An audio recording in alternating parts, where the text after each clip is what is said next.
Bonjour à tous. Il a donné son nom à une dynastie qui règne depuis près d'un siècle sur un pays qui porte son nom, l'Arabie Saoudite. Séduisant, d'une bravoure incontestable, Ibn Saoud fut un grand et habile politique, un souverain parfaitement informé de la marche du monde qui traitait d'égal à égal avec Churchill ou Roosevelt. Après Lawrence d'Arabie la semaine dernière, nous retrouvons Christian d'Estremaux pour évoquer cet autre seigneur du désert. Christian d'Estremaux, bonjour. Bonjour. Alors, je vous ai reçu la semaine dernière pour évoquer la personnalité hors du commun de Lawrence d'Arabie. Et nous allons donc, je le disais, rester dans la région avec un personnage, lui aussi, hors du commun, Ibn Saoud, le fondateur de la dynastie qui règne actuellement sur l'Arabie Saoudite. Alors, je vous ai présenté la semaine dernière, mais je vais le refaire pour les téléspectateurs qui n'auraient pas vu l'émission sur Lawrence, ce que je leur recommande de faire. Vous êtes donc un fin connaisseur de la culture britannique et du monde arabe, et vous êtes auteur de plusieurs ouvrages, donc une biographie de Lawrence d'Arabie parue en 2014 chez Perrin, mais également parue en 2011 le Moyen-Orient pendant la Seconde Guerre mondiale, Churchill et la France en 2017 chez Perrin, et encore chez Perrin, Ian Fleming, le père de James Bond, paru en 2020. Alors, on va revenir à l'Arabie Saoudite et à la dynastie des Saouds. C'est une dynastie ancienne, puisqu'elle fait parler d'elle dès le XVIIIe siècle dans le Nejd, cette région de la péninsule, tout à l'est de la péninsule arabique. Alors, comment cette famille a-t-elle commencé à se démarquer ? Alors, Ibn Saoud, qui donc a été le premier roi d'Arabie Saoudite, dira souvent qu'il s'est fait lui-même, qu'il est les Anglais disent un self-made man. Et, la réalité est plus complexe que ça. C'est un peu un héritier quand même. Donc c'est l'héritier d'une dynastie qui s'est forgée à partir de 1750 à peu près. C'est une famille finalement qui n'est pas bédouine d'abord et qui n'est pas princière, oui, qui est relativement aisée, mais enfin qui n'a pas, et qui va réussir à s'imposer dans cette région à partir des années 1750 et finalement jusqu'à Ibn Saoud sera à peu près incontournable. Elle va connaître des hauts et des bas, des moments où elle va être totalement sur le reculoir, elle va perdre le pouvoir, le récupérer. Donc il y a des hauts et des bas, mais la famille Saoud prend une position très importante quand même dans toute cette péninsule. C'est un pouvoir de quel ordre ? C'est un pouvoir d'influence ou c'est un... On reconnaît... c'est l'émir du... C'est l'émir. On reconnaît finalement que... c'est finalement quelqu'un qui émerge comme quelqu'un de supérieur, qui n'a pas d'autre légitimité que le fait finalement qu'il a à un moment donné émergé et meilleur que les autres. Nous parlions la semaine dernière de la famille des Hachémites. Les Hachémites ont cette caractéristique, c'est qu'ils peuvent se prévaloir de descendre du prophète Mahomet. Oui. C'est pas du tout le cas des Saouds qui n'ont aucune légitimité sur un plan religieux. C'est simplement une famille qui va réussir à prendre le pouvoir et s'imposer. Mmh. Et ça explique aussi la précarité de ce pouvoir. Finalement. Bien sûr. Alors, il y a un point fondamental qui est l'alliance des Saouds avec Mohamed Ibn Abd al-Wahhab, qui est je ne vais pas répéter le nom, mais qui est Wahhab. Alors, c'est un point très important dans l'histoire de cette famille, de l'émergence de cette famille. C'est une sorte de pacte, d'alliance, oui, un covenant qui a été forgé avec un prédicateur qui s'appelait Abd al-Wahhab, un prédicateur de la région, et qui apporte un message nouveau qui va peu à peu s'imposer dans toute la région et qui va permettre à la famille Saoud, qui cherche une sorte de ciment pour imposer son pouvoir aux tribus, et qui va le trouver avec ce prédicateur.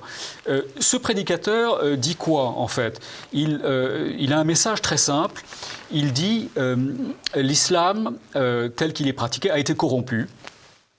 Et il faut retourner aux origines, c'est ce qu'on appelle plus généralement la salafia, c'est le retour, oui, au message des gens de l'époque de Mahomet, et redonner à l'islam son lustre d'antan, non pas en augmentant la hiérarchie, en bâtissant des églises, enfin des mosquées, des lieux de culte, mais en revenant à un message tout simple. on pense assez facilement à Luther ou à Calvin. Hein, et d'ailleurs, dans ce message, il y a une volonté de revenir à une religion, un islam dépouillé de toutes les scories qui se sont accumulées à travers les siècles. Notamment le culte des saints personnages, ce qu'on appelle le soufisme, et de revenir à ce message tout simple. Et c'est un peu un coup de génie de l'aïeul de notre héros, c'est qu'il s'est rendu compte que ce message tout simple, eh bien, ça allait lui donner un peu, comme je disais, une sorte de ciment, ou en tout cas, ça allait une idéologie pour imposer son autorité, qui jusque-là se fondait surtout sur l'utilisation de l'argent ou bien des méthodes beaucoup plus profanes, si vous voulez. Alors en 1803, la famille Saoud prend la Mecque. Oui. Il ne faut pas oublier que nous sommes dans l'Empire ottoman. Alors nous sommes dans l'Empire ottoman, mais c'est une région est-ce que ça inquiète les Ottomans? Effectivement, c'est une région. Sa région d'origine, ce qu'on appelle le Nejd, c'est une sorte pour les Ottomans de no man's land. C'est-à-dire tant qu'il ne se passe pas grand-chose, ils ne s'y intéressent pas. C'est au centre de la péninsule. Voilà, ils n'ont pas de troupes, mais c'est reconnu comme étant une province, une sorte de province un peu indéfinie de l'Empire ottoman. En revanche, tout ce qui compte, tout ce qui est à l'ouest de la péninsule, c'est le Hedjaz, là où se trouvent les lieux saints, c'est-à-dire la Mecque et Médine, sont d'une importance beaucoup plus grande importance. Et le fait que cette famille conquiert ces lieux saints est un motif de grande inquiétude pour Constantinople. D'autant que les guerriers wahhabites vont faire quelque chose, deviennent des sortes d'iconoclastes. Ils vont détruire un certain nombre de grands symboles de la religion, notamment des tombes, les tombes des familles du prophète Mahomet, tout ce qui détourne en fait du culte pur de Dieu. Il s'agit on avait tendance à rendre au prophète Mahomet un culte et qu'il considère tout à fait exagéré. D'ailleurs, les wahhabites purs refuse qu'on rende hommage au prophète Mahomet. Le risque étant qu'on associe à Dieu un culte différent. Et c'est contre cela qu'il lutte. La prise de la Mecque par la famille Saoud déclenche l'alerte à Constantinople, et ils vont demander, à ce moment-là, ils vont déléguer auprès de Mehmet Ali, qui est l'émir, si vous voulez, d'Égypte, la mission de reconquérir le Hedjaz et plus généralement l'ensemble de la péninsule. Alors, on ne va pas raconter l'histoire de toute la famille, parce que c'est Ibn Saoud qui nous intéresse. Donc, en grosso modo, c'est une famille qui a connu des hauts et des bas jusqu'à la fin du 19e siècle. Et donc, Ibn Saoud, lui, naît en 1880. 80.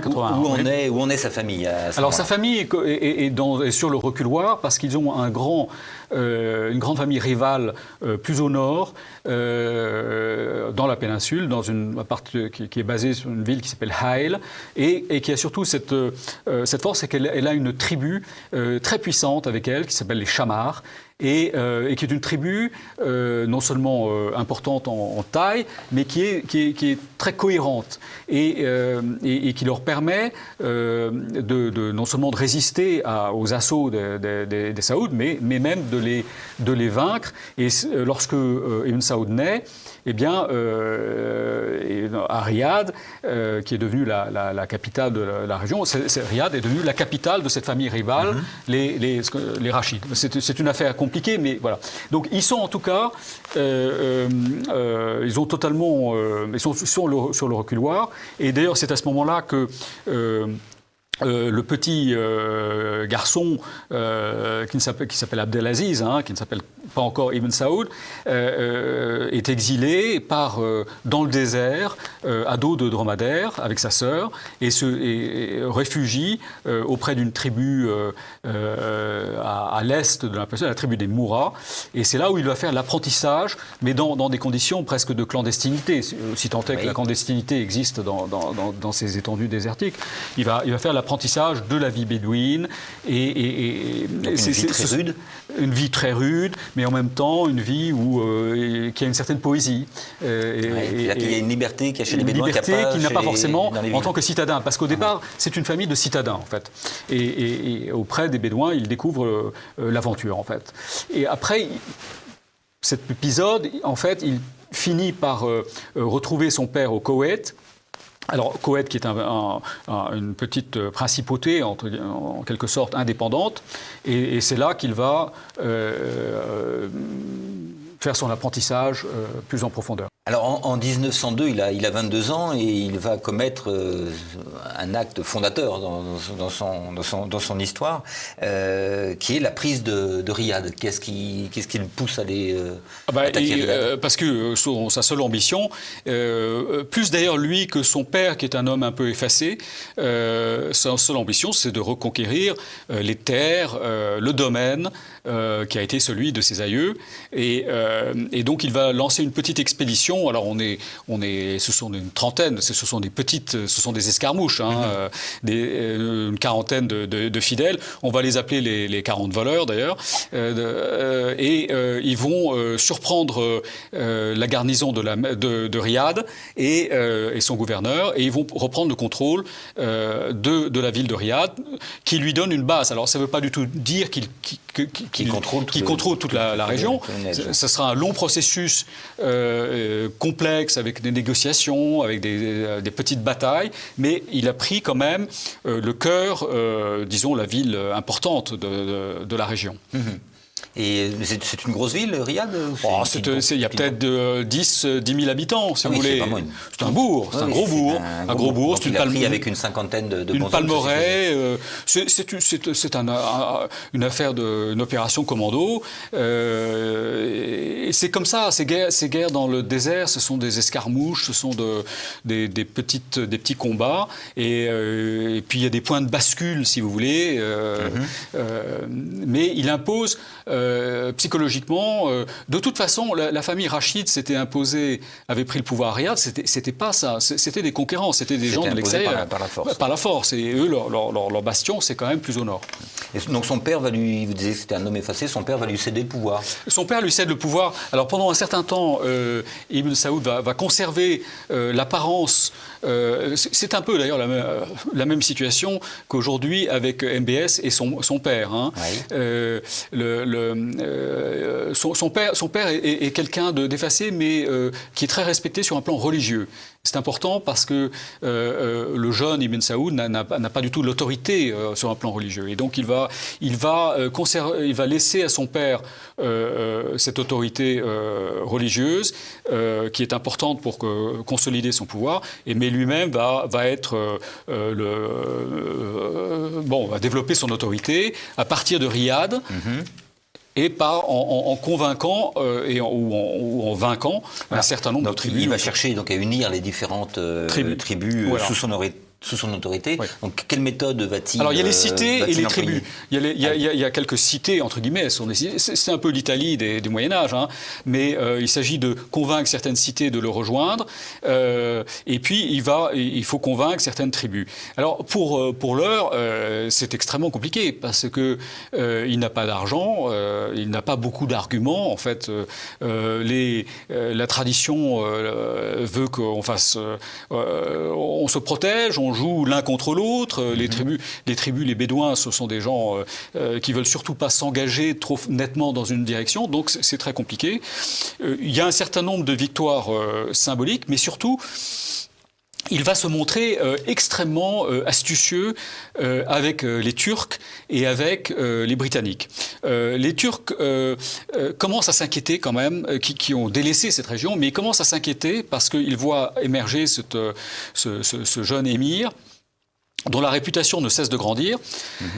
Et les Britanniques eux-mêmes s'y intéressent parce que les Britanniques contrôlent peu ou prou par un réseau de traités toute la côte, ce qui est le Qatar aujourd'hui, Dubaï, Abu Dhabi, Oman et le Koweït. Mais ce qui se passe à l'intérieur des terres, disons à une vingtaine de kilomètres de la côte, a priori ne les intéresse pas beaucoup. Et puis il y a cet émir qui apparaît et qui constitue à la fois une menace et une promesse de pouvoir consolider leur pouvoir. Voilà. Et donc, Aoun Saoud va très finement jouer sur ces ces rivalités en contactant les Turcs, en demandant leur aide et en même temps en disant, faisant savoir aux Anglais, écoutez, vous voyez, je prends langue avec les Turcs, peut-être que c'est votre intérêt de venir m'aider. Et quand même, l'idée va progresser et les Britanniques vont entrer un peu dans ce jeu. Ultérieurement, ça va prendre quelques années, d'abord en envoyant des émissaires et puis en signant un traité, en lui octroyant des subventions. Surtout au départ, parce que les Turcs s'y intéressent, et pour contrer un peu cette avancée, ce risque d'avancée turque. Enfin, ils naviguent quand même adroitement entre les deux puissances. Ils naviguent de façon extrêmement adroite entre les deux puissances.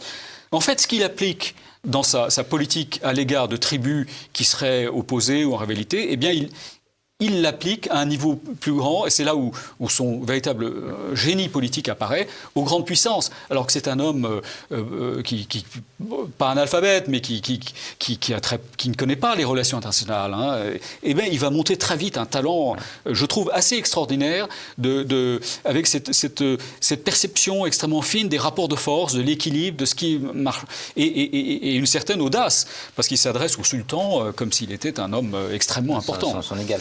Là, on est dans quelles années à partir de 1904-1905, voilà. Ah oui, donc vraiment... Très vite, très vite. Il envoie une première lettre aux Turcs, je crois que c'est 1903, en disant, écoutez, j'ai envie de... Et il va voir, mais en même temps, il contacte les Britanniques. Alors, je vais revenir à l'unification des différentes tribus. Est-ce qu'on est dans un modèle qu'on pourrait qualifier de féodal? C'est-à-dire qu'il faut aller se faire la guerre, se réconcilier, se marier? Est-ce que ça tout à fait. On est dans un modèle féodal. Les tribus, le problème des tribus, alors, faut bien comprendre, les tribus ne sont pas forcément bédouines. Il y a des tribus qui sont citadines. Oui, expliquez-nous la différence. Alors, la différence, le bédouin, c'est un mode de vie dans le désert. C'est un nomade. C'est un nomade. C'est un nomade. Qui fait du commerce. Qui fait un peu de commerce, principalement d'ailleurs de dromadaires. C'est son principal source de commerce. C'est un commerce important, le commerce des dromadaires. Oui, ce sont des nomades éleveurs. Ce sont des nomades, mais en même temps, ils ont une distraction, un sport national qui est la razzia. C'est-à-dire qu'on va, quand on a besoin soit de se nourrir, soit d'argent, eh bien, on va faire une expédition contre la tribu voisine et on va razzier. Et ça crée, tout cela est totalement anarchique. Ouais. Et comment, pour un homme politique qui cherche à unifier la péninsule, prendre contrôle de ces gens, ça nécessite beaucoup de bluff, en fait. Beaucoup de bluff. Parce que pour l'heure, au début du siècle, il n'a pas beaucoup d'argent, il est très pauvre, enfin son pouvoir, son gouvernement est très pauvre, disons, et beaucoup de bluffs et des victoires symboliques. Et sa personnalité, la force de sa personnalité. Je ne vois pas trop d'autres explications pour montrer comment il réussit à progressivement, mais lentement, on est presque en tache d'huile, on pourrait-on dire, à étendre son pouvoir. J'aurais voulu me parler des Ikhwan aussi. Qu'est-ce que c'est que l'Ikhwan? Alors l'Ikhwan, pardon. Voilà, oui, pardon. L'Ikhwan, ça vient de frère, tout simplement. Oui. C'est une expression qui a été souvent utilisée pour des mouvements un peu extrémistes. On parle aujourd'hui des frères musulmans. Frères musulmans, c'est autre chose. Ça part d'Égypte, c'est plus tard. On va reprendre comme ça. Je vais le prononcer correctement. Ok. Ikhwan, ça s'écrit avec un KH. C'est transcrit KH. D'accord. Ouais. Alors, je voudrais vous... C'est bon? 1, 2, 3. Je voudrais que vous nous parliez des Irwan, de la révolte des Irwan. Qu'est-ce que c'est exactement? Alors, l'Ikhwan, c'est un mouvement... Ibn Saoud est religieux, il respecte la religion, il applique les préceptes de ses ancêtres, mais à partir de 1910, alors on n'est pas sûr de l'origine exacte. C'est un mouvement, c'est un peu une idéologie, si vous voulez, qui est à l'intérieur de ce wahhabisme, qui lui-même est plus entre guillemets extrême, c'est plus pur, je dirais. Ah oui. C'est peut-être le calvinisme par rapport au luthéranisme, je dirais. On ne sait pas très bien, d'ailleurs, c'est une énigme de savoir si c'est un mouvement qui a été créé par lui ou si simplement il l'a encouragé. Bon, en tout cas, tout état de cause, ce sont des Bédouins qui ont professé cette forme plus pure, je dirais, du wahhabisme, et dont il s'est rendu compte qu'il pourrait à un moment donné, il s'est rendu compte qu'il pourrait les utiliser. Il a cherché, en fait, et il a réussi à faire que ces Bédouins qui vivent dans une quasi-anarchie, par ce ciment idéologique de l'irwanisme, en fait, il applique de nouveau ce qu'ont fait ses aïeux en 1780, mais il l'applique de nouveau aux Bédouins récalcitrants. Et il va utiliser ce mouvement qui manque de cohérence, hein, mais qui se rallie à cette forme d'idéologie. Alors il y a un certain nombre de symboles par lesquels il se distingue du reste de la population. Et ça va lui donner une force de frappe parce que il y a cette idéologie qui sert de ciment et il y a en même temps les qualités militaires des Bédouins. Il faut voir qu'à un moment donné, Ibn Saoud a pris vers 1910 une bonne partie des villes, mais il veut aller plus loin. Et ces guerriers qui lui sont fidèles, ce sont surtout des citadins. Les Bédouins lui offrent quelque chose qu'il n'a pas, c'est-à-dire c'est une force à long rayon d'action. Ce sont des gens qui peuvent faire, pour leur razzia, ils peuvent aller jusqu'en Irak, ils peuvent aller très loin. Et en quelque sorte, cette motivation purement mercenaire ou de rapine, de butin, il va lui donner une connotation religieuse. Et ça lui permettra d'utiliser cette force de frappe pour ses combats ultérieurs. Bien. Donc il commence à consolider son pouvoir après les années 10, vers 1912. Et puis la Première Guerre mondiale va arriver. Que fait-il à ce moment-là? Est-ce qu'il prend le parti des... Alors c'est assez complexe. Il joue encore un double jeu, d'autant que la Turquie, jusqu'en novembre 14, n'a pas pris position dans la guerre. Elle n'entre dans la guerre qu'en novembre 14. Donc il demande un traité aux Turcs, et puis finalement il s'adresse aux Anglais. Il y a eu des émissaires britanniques qui ont été le voir, notamment un certain William Shakespeare, personnalité très intéressante, assez fascinante d'ailleurs, d'aventurier britannique. Sans eux. Sans eux, effectivement.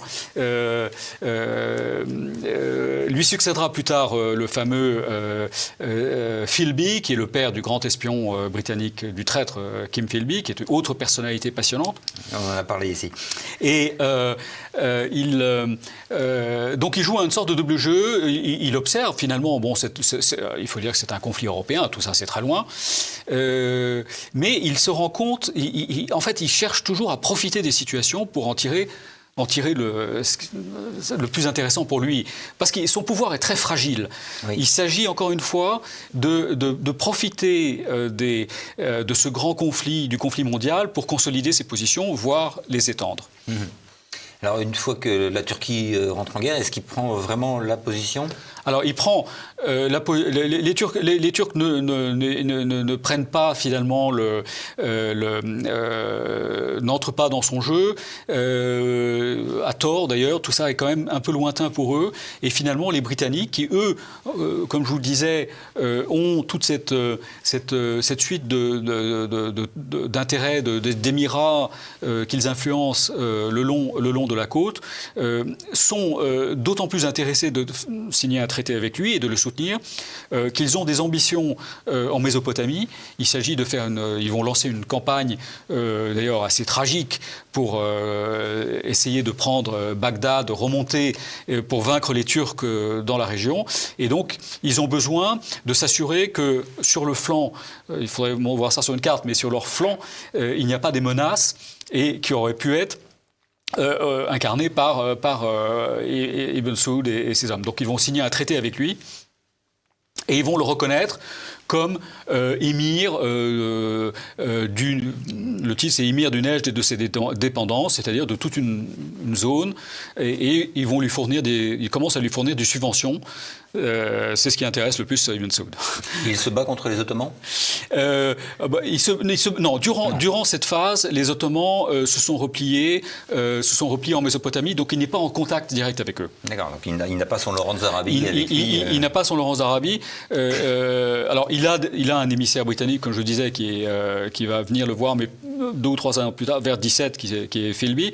Mais il n'est pas... tout ça est trop loin. Les Turcs ne sont pas présents et il n'a pas de contact dans lequel il pourrait opérer contre eux. Alors, en revanche, une fois la Turquie vaincue, il a les mains libres dans la péninsule et il va se lancer à la conquête du reste du territoire. Alors, il voit d'un très mauvais œil, tout de même, que grâce en partie à Lawrence d'Arabie, les Hachémites, qu'il déteste, ont pris le pouvoir et on le vend en poupe, en fait. Et, tout ça l'agace énormément parce que son objectif lointain, c'est celui qui avait été celui de ses aïeux, c'est de conquérir l'ensemble de la péninsule arabique, donc le Hedjaz et les lieux saints, parce que les lieux saints, c'est le prestige, c'est l'argent. Parce qu'il y a les pèlerins qui rapportent beaucoup d'argent, enfin beaucoup, par rapport à son trésor, au trésor qu'il a pour le moment, c'est considérable. Et c'est son objectif, il y pense toujours, comme je le disais. Alors, il va entreprendre donc la conquête des autres régions de la péninsule. Alors comment il réussit avec l'appui, c'est là où les Ikhwan, ce groupe de ces mouvements plutôt fanatiques, va être très précieux, parce qu'ils ont un impact psychologique. Ils arrivent devant les villes de Hedjaz, ils font pas de quartier, il faut dire, et leur simple présence psychologique va créer des moments d'effroi. Enfin, ça a été la technique utilisée d'ailleurs par l'État islamique au Moyen-Orient ces dernières années, c'est-à-dire l'effet psychologique par la terreur. Il va l'utiliser. Il se méfie de ce mouvement de l'Ikhwan. Il sent que c'est un mouvement qu'il va falloir surveiller. Donc il peut perdre le contrôle. Il va perdre justement le contrôle plus tard. Mais il faut le surveiller comme le lait sur le feu. Mais il l'utilise. Il l'utilise avec l'intelligence de l'homme politique qu'il est, à l'occasion disant non, je ne les contrôle pas. À un autre moment, il dit si, je les reprends en main. Voilà. Parce que les Britanniques s'inquiètent. Et les Britanniques s'inquiètent de voir l'émergence de ce mouvement, mais qui lui est indispensable pour conquérir les lieux saints. Et d'ailleurs, ils vont arriver à Médine, surtout à Médine et à la Mecque, et ils vont détruire un certain nombre de lieux de culte qui avaient été reconstruits. Ils vont refaire la mission iconoclaste de leurs aïeux. Et ça va choquer beaucoup de gens dans le monde musulman, parce que la nouvelle va arriver. Donc, Ibn Saoud joue un jeu très délicat. Et il va le payer plus tard. Alors en 24, c'est la prise de la Mecque et de Médine. Et donc en 26, il est roi du Hedjaz. Exactement. Et là, il va faire face à une espèce de fronde à ce moment-là. Alors oui, cette fronde, c'est la fronde, c'est ce que j'ai appelé la fronde, oui, de l'Ikhwan.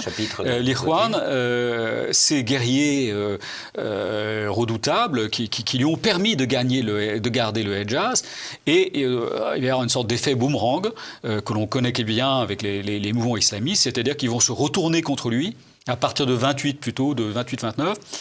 Alors, ils reviennent, après avoir conquis le Hedjaz, ils espéraient plus, ils espéraient aller encore plus loin, ils espéraient imposer leur vision de l'islam, et ils espéraient peut-être aller vers la Syrie. Non, ils sont obligés de revenir dans leur zone de pâturage traditionnelle, donc c'est un peu les demi-soldes de l'époque, et là, ils vont réagir et se retourner contre lui en disant... parce qu'on se tutoie beaucoup dans cette région, Abdelaziz, tu nous as utilisés, tu nous as instrumentalisés, tu nous as promis beaucoup de choses, ceux qui sont morts, ils sont au paradis, évidemment, mais ceux qui ne sont pas morts, il faut quand même qu'ils ont besoin il faut bien vivre, et ils vont se retourner contre Ibn Saoud, et ce sont des moments son pouvoir est vraiment très fragile à ce moment-là, 1929-1930, mais il va réussir réussir par un effort important et soutenu par les Britanniques, l'argent des Britanniques et aussi un peu les avions de la RAF, il va réussir à retourner la situation et à mater cette révolte. Mais cette révolte, pour revenir à nous reporter quelques années, bien des années plus tard, existe encore un peu dans l'esprit des gens.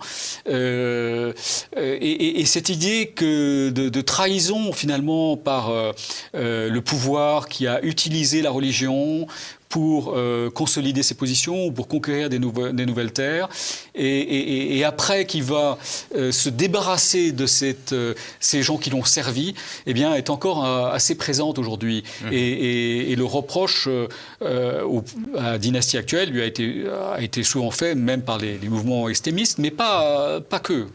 Parce que le wahhabisme a quand même joué un rôle central dans l'unification du pays. Oui, le wahhabisme. D'ailleurs, le wahhabisme n'est presque plus un sujet. Il s'est imposé. Hein, la forme de culte, qui est surtout le wahhabisme est surtout une pratique de la religion. Hein. Il n'y a pas d'idéologie. Il n'y a pas d'idéologie nouvelle. C'est pas comme le chiisme, qui est une vraie rupture par rapport à la branche principale, qui est au tronc principal, qui est le sunnisme. Donc, il n'y a pas de problème. Il y a quelques éléments encore du chiisme en Arabie, mais bon, ils ont leur vie, voilà. Donc, le wahhabisme, c'est l'interprétation, c'est la façon dont on pratique ce wahhabisme, qui a encore des nuances. D'ailleurs, dans cet islam, disons, purifié, eh bien, il y a les plus purs et les un peu moins purs, si vous voulez. Alors, en 1932, il a conquis toute la péninsule. Absolument. Et c'est la proclamation, la fondation du royaume d'Arabie saoudite, à qui donc il donne vraiment son nom. Effectivement, c'est très important à souligner. Oui. C'était pas le cas avant.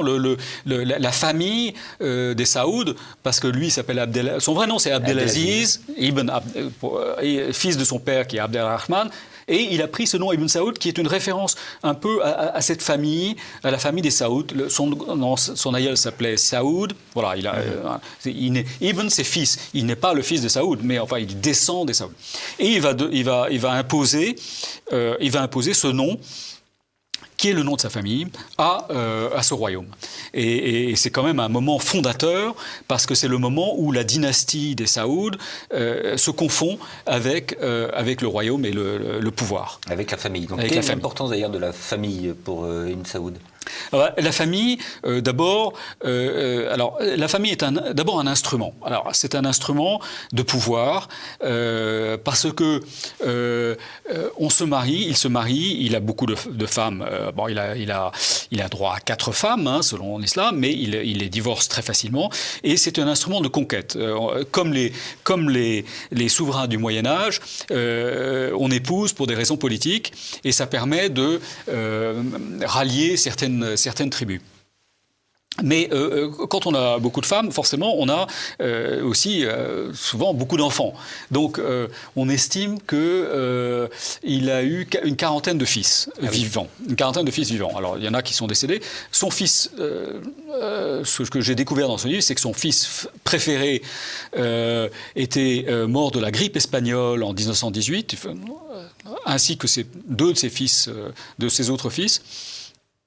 Je signale ça au passage parce que il me semble que c'est très intéressant de voir ce côté personnel. Et je pense qu'Ibn Saoud a un sentiment, qui est un homme très sûr de lui, finalement, charismatique, mais il a un grand sentiment de la précarité des choses. Qui est dû à son enfance, vous pensez ? Qui est peut-être dû à son enfance. À ses morts de son fils préféré, les morts dans sa famille aussi tout au long des combats, et puis l'hygiène, les problèmes de santé, la précarité de la vie dans le désert, hein, qui est par définition la vie du bédouin, bien qu'il ne soit pas bédouin lui-même, il est imprégné de la pensée bédouine, enfin des comportements bédouins. Et la vie du bédouin est par définition d'une précarité totale. Et je suis convaincu que cette précarité est encore, ce sentiment de précarité est encore à l'arrière-plan aujourd'hui dans les pensées des dirigeants de ses fils. Donc il a 40 fils. 40 fils, ça fait 40 espoirs, mais ça peut aussi un jour constituer 40 sources de menaces. Oui. Parce qu'il n'y a pas d'ordre de succession établi. Il n'y a pas de primogéniture. Tout ça est très vague. D'ailleurs, pour revenir en arrière, le prophète Mahomet, on m'a souligné lui-même, n'avait pas désigné de successeur. Ce qui a été un grand problème à l'époque de sa mort, et ce qui a donné ce qu'on appelait la grande discorde entre les différentes au sein de l'islam. Si vous voulez. Et donc on retrouve cette situation, c'est-à-dire qu'il a 40 fils, il n'y a pas d'ordre. Et très tôt, je dirais vers les années 30, cette question de sa succession, parce que finalement, il n'est plus l'homme qu'il a été, le combattant qu'il a été dans les années 20. Il commence à vieillir. Tout le monde est frappé d'ailleurs par ce changement chez lui. Il continuera à avoir des enfants très tard, par contre. Oui. Mais ce qui le rassure quand même, et ce qui est un moyen pour lui de montrer qu'il est là, il est encore dans le coup. Mais il se préoccupe très vite de sa succession. Alors, il a joué aussi, alors ce qui est étonnant, c'est qu'il fonde ce royaume à partir de l'unification de différents territoires traversés par les Bédouins. Donc il joue un rôle central dans l'élaboration de l'identité finalement de l'Arabie saoudite. Mais est-ce qu'on peut dire qu'il y a une identité saoudienne au niveau du pays? Est-ce qu'il y a une vraie nation? Je pense qu'aujourd'hui, oui.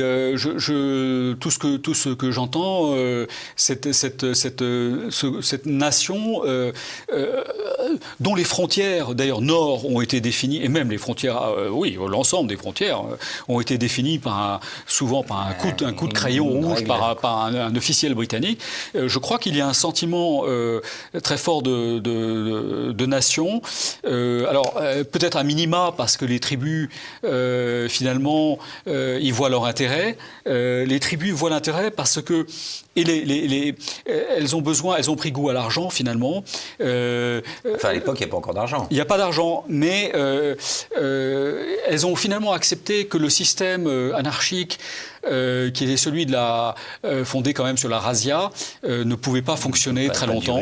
Et que Ibn Saoud leur apportait la sécurité et éventuellement de l'argent. Et une stabilité. Une stabilité, exactement. Alors justement, quelles sont, lui, ses priorités en matière de politique intérieure, voire de développement social quels étaient les revenus, finalement, de l'Arabie à l'époque ? La réalité, c'est que sa priorité dans les années 30, à partir du moment où il est installé au pouvoir, avant il s'agit de faire la guerre, donc c'est différent, il s'agit de survivre. La priorité, c'est de pouvoir obtenir de l'argent des Occidentaux, des puissances occidentales. Il n'y a pas encore de pétrole, et sa priorité, c'est d'obtenir de l'argent pour pouvoir justement maintenir ses tribus et leur assurer des revenus. Il règne à coup de dons et de subventions. C'est absolument donc le pays est sous perfusion. Le pays est totalement sous perfusion. Et c'est dans ces conditions d'ailleurs qu'il octroie une concession pour des recherches pétrolières aux Américains. La réalité, c'est que il n'a aucune idée de ce que ça pourrait représenter, mais sur le moment, les Américains lui offrent un chèque de, je crois que c'est, je me souviens plus le montant, c'est de $50,000, et qu'il est ravi, et que ça lui résout ses problèmes de trésorerie immédiats. En dehors de ça, c'est une cavalerie permanente. Il y a quand même des impôts qui rentrent.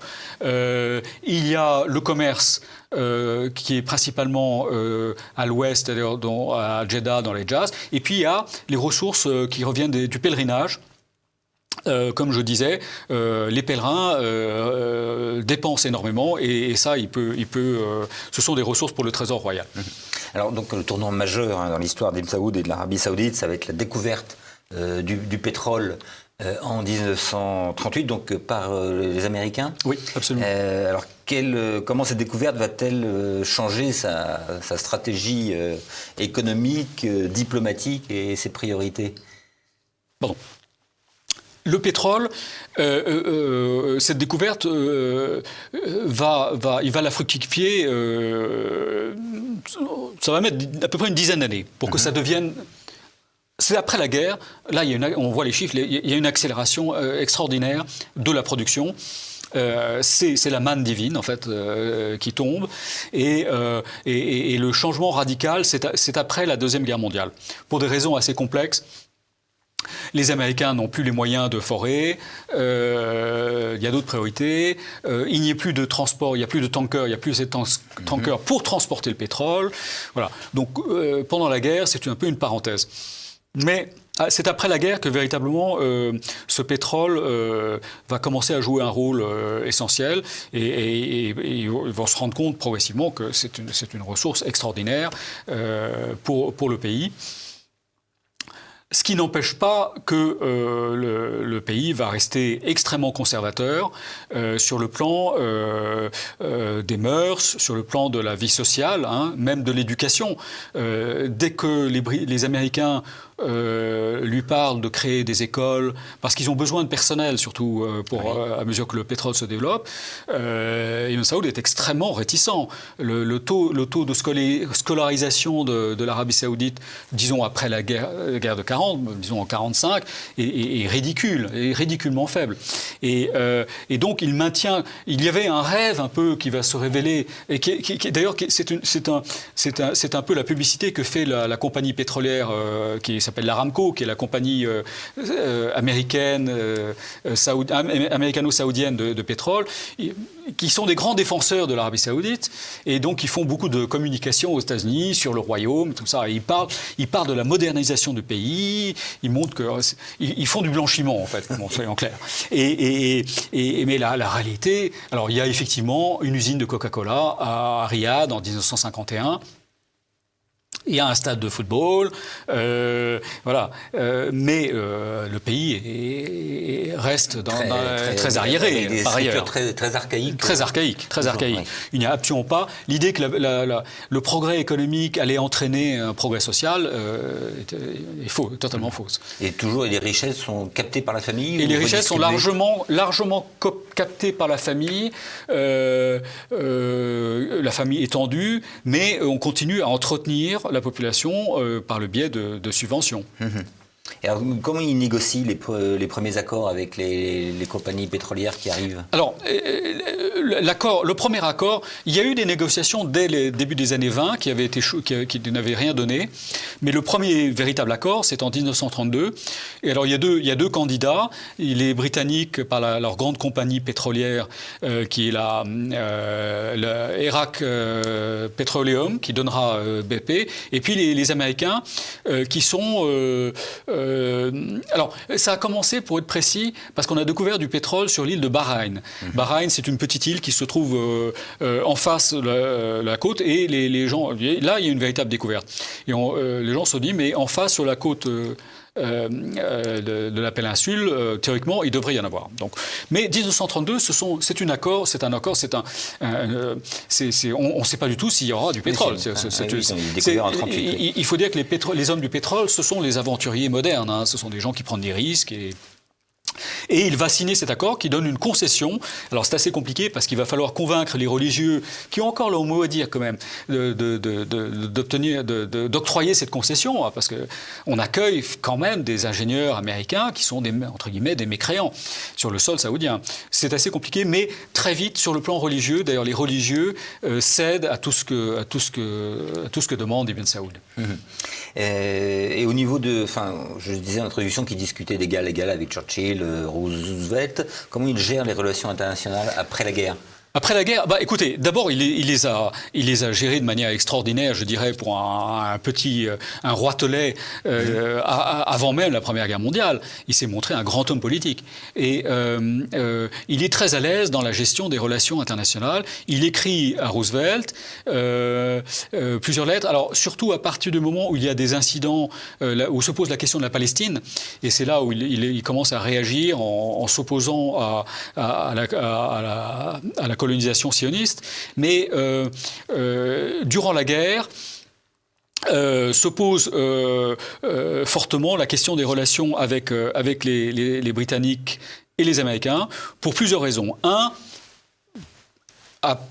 pour le pétrole à venir, qui n'est pas encore là, mais les hommes du pétrole à Washington, qui sont représentés à Washington, font un lobbying intense pour qu'on aille plus loin dans ces accords. Et deux, pour la question de Palestine. Et trois, aussi parce que on craint du côté des Alliés l'avenir et surtout l'émergence et la présence de l'URSS. Donc c'est dans ces conditions qu'il rencontre Roosevelt en Égypte en 1945. C'est la fameuse rencontre à bord du croiseur américain, le Quincy. Et il rencontre Churchill dans la foulée. On a appelé ça, je reste brièvement là-dessus, on a appelé ça, à tort, le pacte de Quincy. On a dit qu'il y avait eu un accord écrit, qui a été renouvelé 60 ans après. C'est quelque chose qu'on retrouve dans tous les livres et qui est faux, qui a été dénoncé par le grand orientaliste français Henri Laurence il y a quelques années, et qui effectivement, on a beau creuser, il n'y a pas eu d'accord, il n'y a rien de précis, il y a eu une conversation, des discussions orales, mais sans que... Alors, c'est une diplomatie. Roosevelt est un adepte de cette forme de diplomatie un peu filandreuse, où l'on discute, où on signe pas grand-chose, et Ibn Saoud l'est encore plus. Alors, malheureusement, le temps nous est compté. Il disparaît en 1953.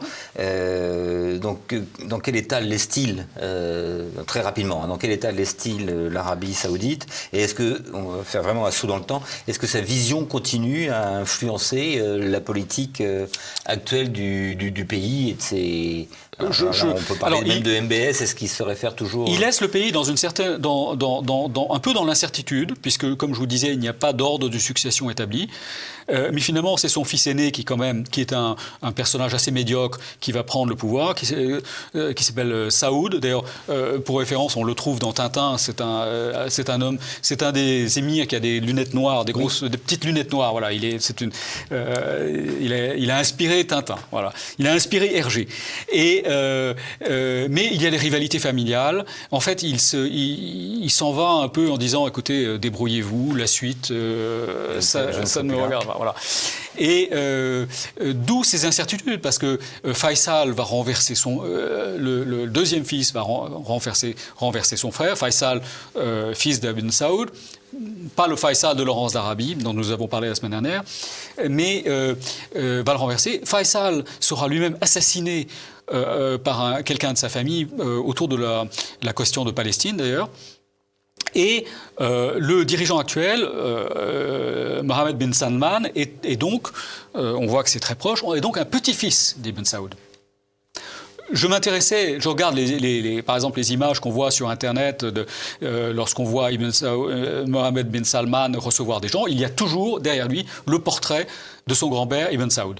Donc qui est la référence absolue, parce que c'est pas son père, il aurait pu mettre le roi Salman qui est le roi actuel. Non, c'est Ibn Saoud qui est présent et qui joue un rôle qui a une grande influence sur, je crois, le pays aujourd'hui. Avec cette incertitude et je parlais de précarité, au XIIIe, au XIVe siècle, il y avait un grand historien tunisien dont je recommande la lecture, qui s'appelait Ibn Khaldoun, qui est le fondateur de l'histoire dans le monde musulman, et qui disait une monarchie dure 4 générations. Au-delà, c'est fini, ça finit. Voilà. Nous en sommes à la 3e avec Mohammed bin Salman. Bien. Écoutez, l'avenir nous le dira. En attendant, je renvoie les lecteurs pour en savoir beaucoup plus. Il y a tellement à dire sur Ibn Saoud, seigneur du désert, roi d'Arabie, paru aux éditions Perrin. Merci infiniment Christian Destremaux.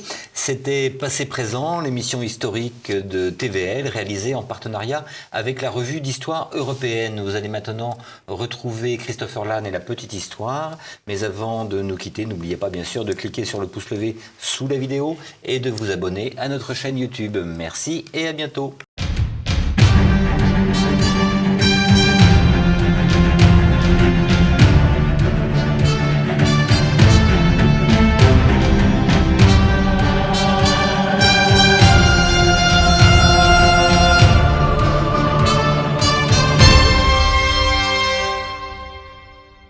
Aujourd'hui, on va parler d'une histoire à la fois dramatique et amusante, à la fois noble et pathétique, le vol du cercueil de Pétain.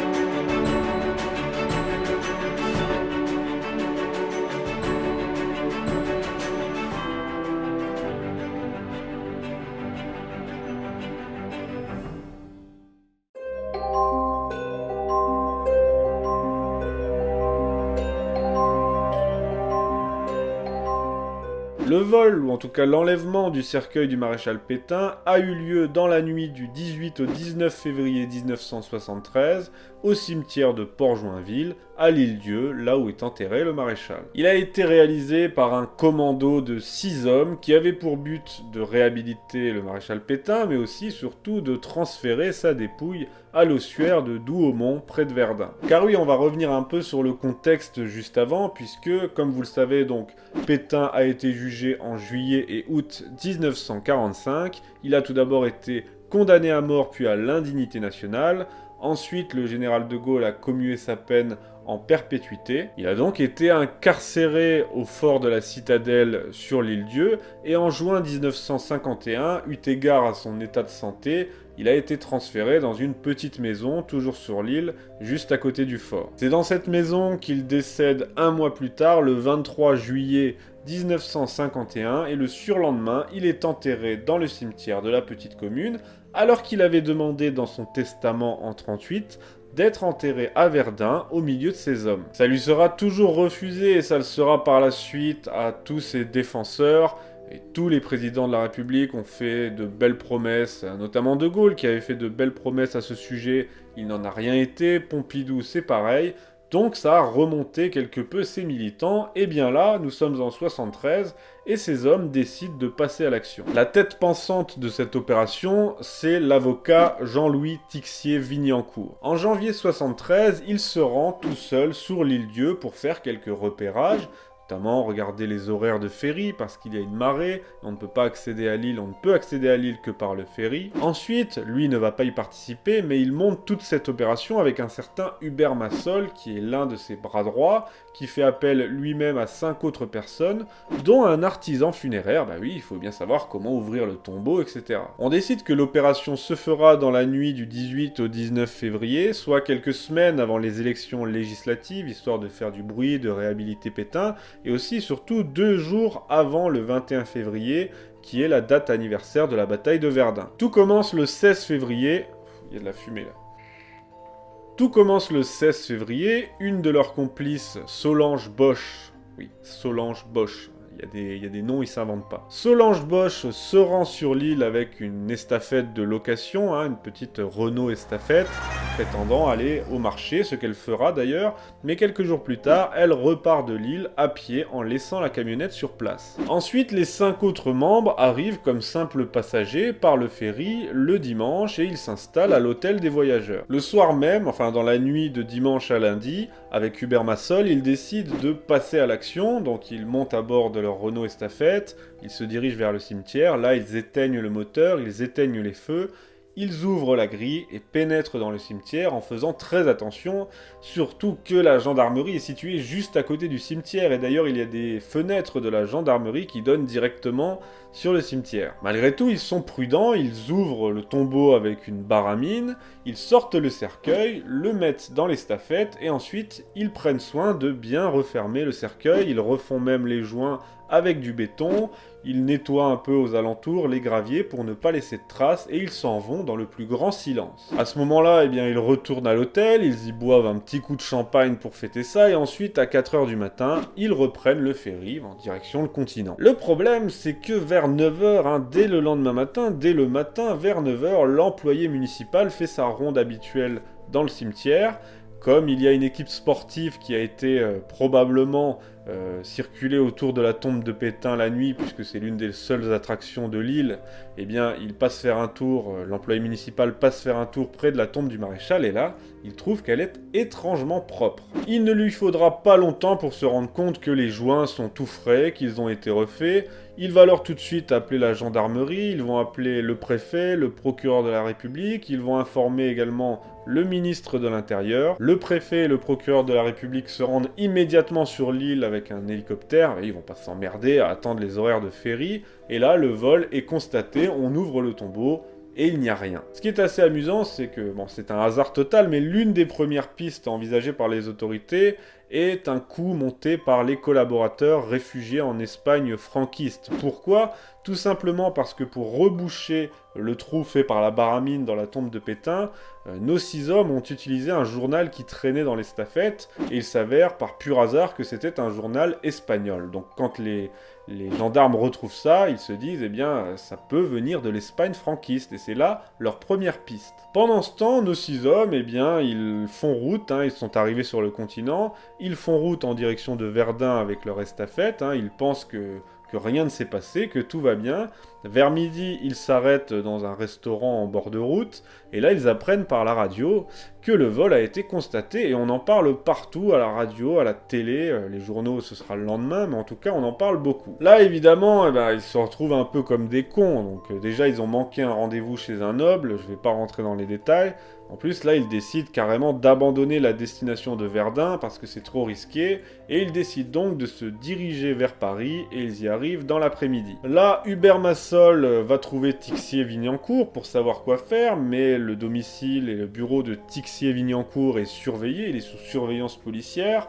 Donc on s'organise comme on peut, et là on place le cercueil, on va cacher le cercueil après lui avoir fait descendre symboliquement les Champs-Élysées avec l'estafette, on va cacher le cercueil dans un vulgaire box de la banlieue parisienne, à Saint-Ouen. Évidemment, l'affaire fait la une de la presse, on en parle partout, à la télé, à la radio, dans les journaux, et les autorités n'aiment pas trop, ils veulent régler cette affaire au plus vite parce qu'on est en pleine campagne électorale et ils n'ont pas envie de voir leur bonne petite campagne de politicards polluée par ce sujet, avec à la clé la réhabilitation de Pétain et l'idée de son transfert à Verdun. D'ailleurs, Verdun est totalement bouclé, il y a des barrages de police, évidemment on surveille les endroits clés. Mais on ne sait pas encore qui a fait le coup, on se demande encore à l'époque, est-ce que c'est une provocation de l'extrême gauche, ou bien est-ce que c'est des nostalgiques de Pétain qui ont fait le coup? Pour l'instant, on ne sait rien. Mais l'enquête progresse assez vite, grâce au relevé des véhicules qui ont pris le ferry, grâce à ça on parvient à identifier la camionnette,